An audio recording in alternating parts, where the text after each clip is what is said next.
Good morning and welcome to lesson 4 of our English unit, expressing preference for a character. Today our learning intention is to describe characters using expanded noun groups, and our success criteria is to create a word wall for Cinderella. You will need a Cinderella fairy tale ebook which you can access through the OneNote, pens, pencils and blue tack as always to add your learning to your learning wall. So in this lesson we will look at our character profile and make a more detailed description of Cinderella using noun groups. Noun groups are created by adding our adjectives, which are describing words prior to the noun, the thing we are referring to paint a more descriptive picture for the reader. For example, instead of saying sunglasses, I could say black plastic sunglasses.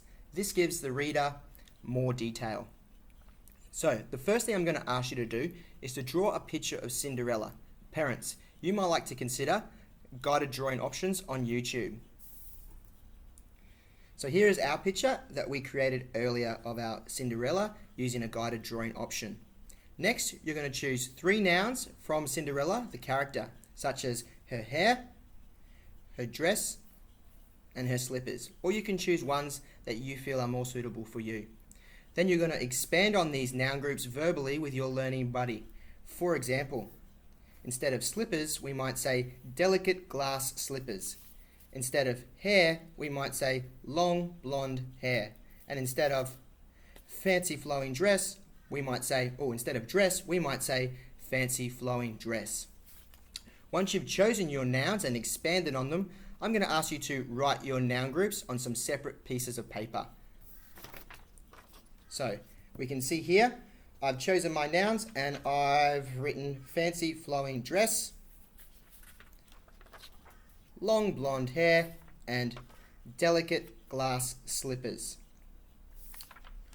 What I'm going to do now, before I put this on my word wall, is I'm going to underline my nouns in adjectives in separate colours so I know what is what. So, my nouns I'm going to underline in green. Dress, slippers, and hair. And my adjectives, which are describing the noun, I'm going to underline in purple. Fancy, flowing, delicate, glass, long, blonde. Once this is complete, I can add our learning to the learning wall.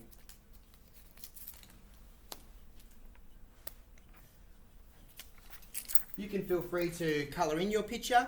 Maybe you'd like to paint it or add some extra detail. So, up goes my Cinderella. Then, beside her hair, long blonde hair, up beside her hair. I will finish these for the rest of our learning wall here, and I'd like you to do the same at home. I'll see you again tomorrow for our next English lesson.